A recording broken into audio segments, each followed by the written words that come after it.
My colleague, Sri Dharmendra Pradhan ji, Oil and Gas Minister from overseas, CEOs and experts from the hydrocarbon sector, distinguished guests, ladies and gentlemen. Energy is a key driver of economic growth. Sustainable, stable, and reasonably priced energy is essential for the fruits of economic development to reach the bottom of the pyramid. Hydrocarbons will remain the most important source of energy for many years to come. Therefore, the theme of the conference, Hydrocarbons to Fuel the Future, Choices and Challenges, is both apt and timely.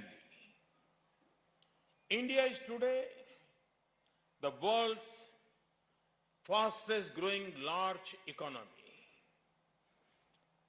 This growth has been supported by a series of policy measures.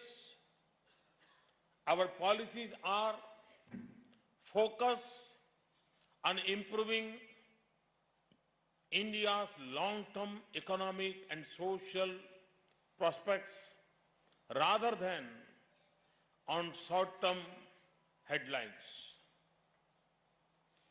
Our efforts are showing results in terms of economic growth and development. Apart from fast growth, our economy has also been more stable than most others. While the global economy is going through a period of uncertainty, India has shown tremendous resilience. Our current account deficit has improved steadily and reached the decade low in the June quarter. Foreign direct investment in India was at the highest level in 2015-16 at a time when global FDI has fallen. According to the Bank of International Settlements, India is less vulnerable to banking distress among the major economies. India's economy is expected to grow fivefold by 2040. As per estimates, India is poised to account for 1/4 of the incremental global energy demand between 2013 and 2040. India is expected to consume more oil in 2040 than the whole of Europe. We expect manufacturing to account for 25% of GDP by 2022 against 16% now. Transport infrastructure is also expected to increase manifold. The commercial vehicle population of 13 million is projected to reach 56 million by 2040. In civil aviation, India is currently the 8th largest market in the world and set to become the world's 3rd largest by 2034. Growth in the aviation sector is expected to raise demand for aviation fuel 4 times by 2040.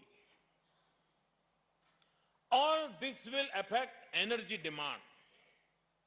Friends, hydrocarbons will continue to play an important part in India's growth. The prospect of rapid growth places a large responsibility on India's energy sector.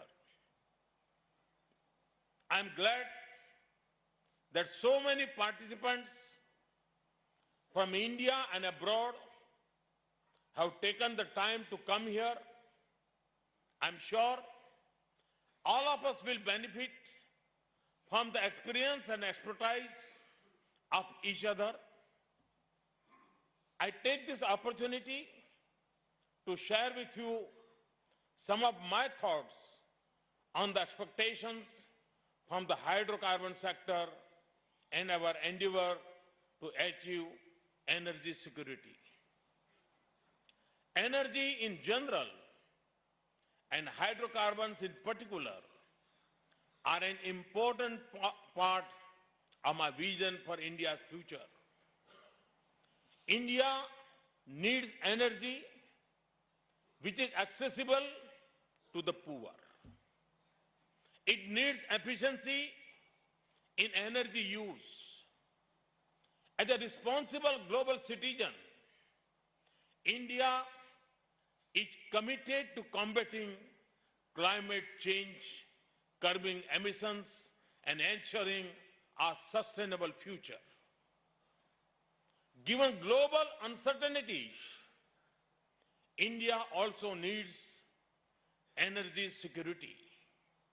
Therefore, my vision for India's energy future has 4 pillars: energy access, energy efficiency, energy sustainability, energy security.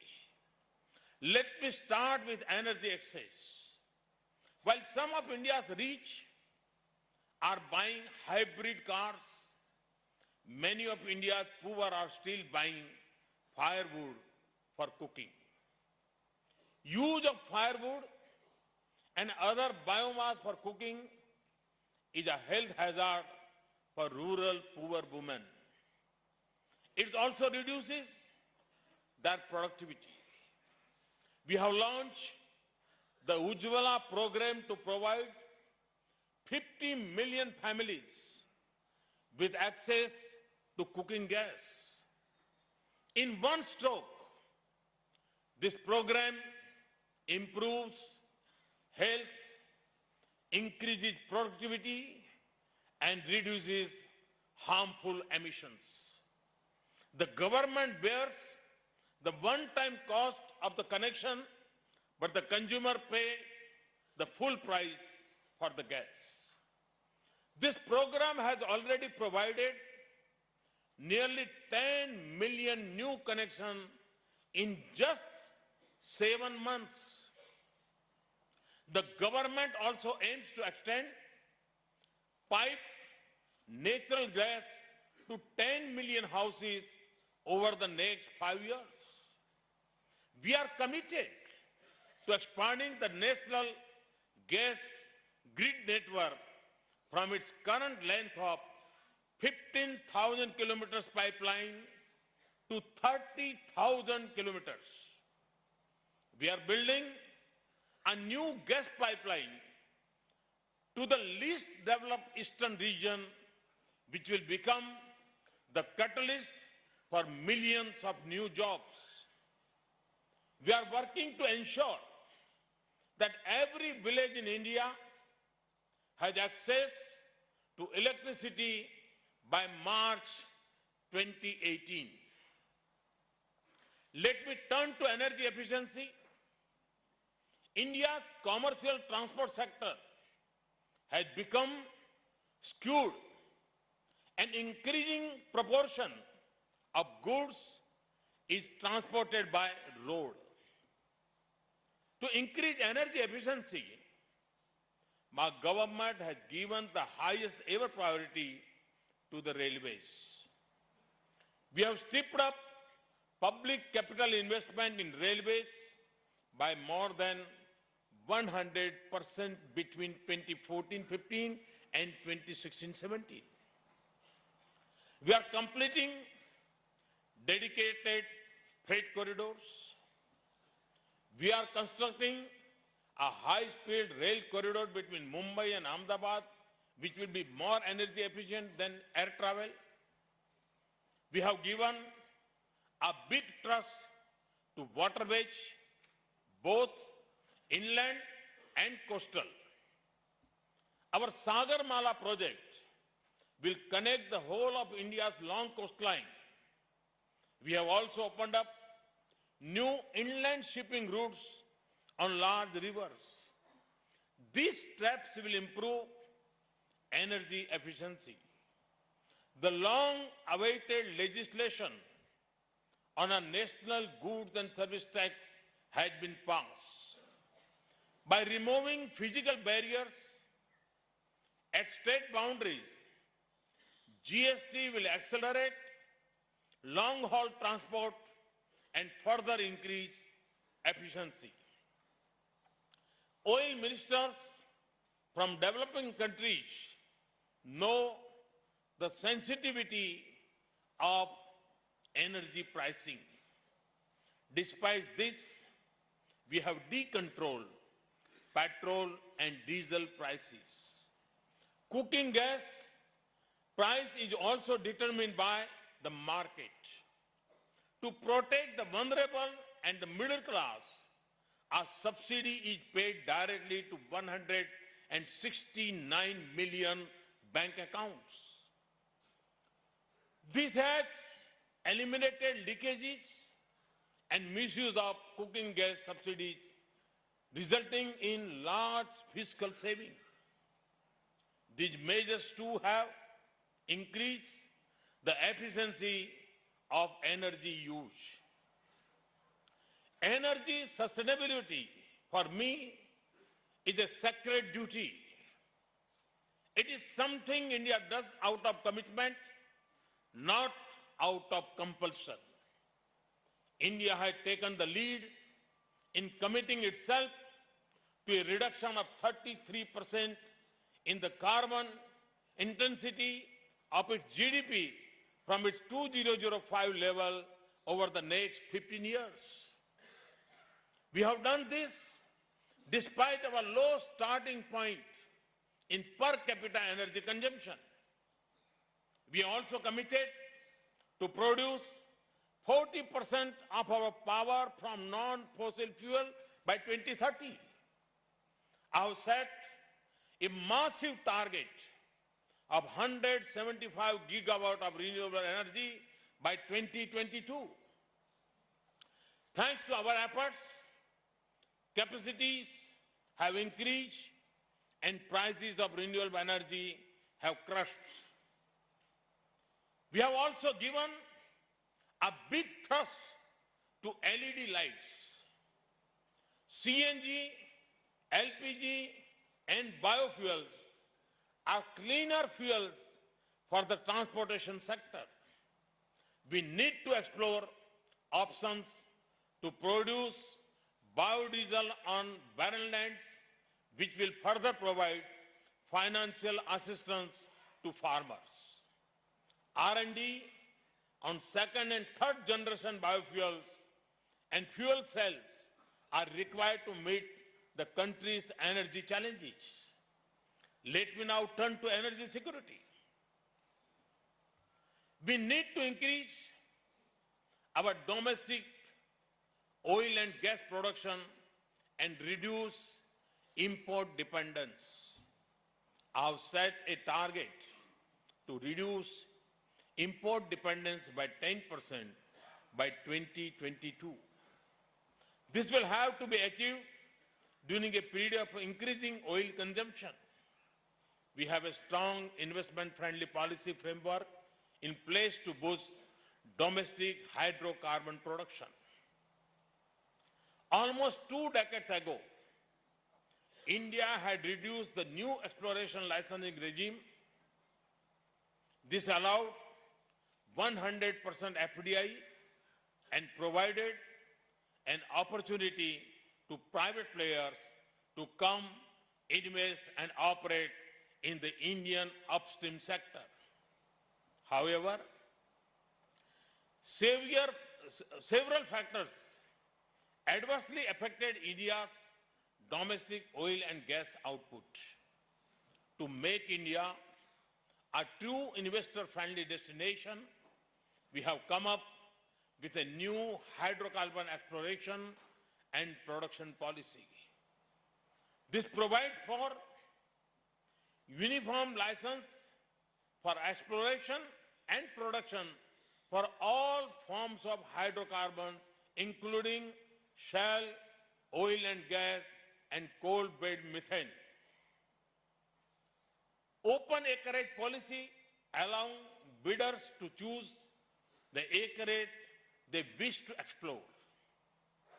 Revenue sharing model instead of profit sharing to reduce the scope of disputes. Marketing and pricing freedom for the crude oil and natural gas produce. Last year, we announced the new marginal field policy. Under this policy, 67 fields were offered for bidding. Together, these 67 fields are estimated to hold in place oil plus oil equivalent gas reserves of 89 million metric tons. The estimated recoverable reserves are of the order of 30 million metric tons. I understand that an encouraging response has been received to the bidding process with several global companies participating. The downstream sector is now more open, creating a level playing field for all market players. The resulting competition will increase the efficiency and effectiveness of our marketing companies. Our proactive foreign policy and energy diplomacy is helping us to strengthen our ties with our neighboring countries. I hope that our oil and gas sector companies will take the opportunity to tie up with their foreign counterparts to explore for more equity oil. Recent acquisitions of hydrocarbon assets in Russia by investing $5.6 billion for 15 million tons of equity oil equivalent are one such instance. Indian energy companies must become multinational and work towards India, Middle East, India, Central Asia, and India, South Asia energy corridors.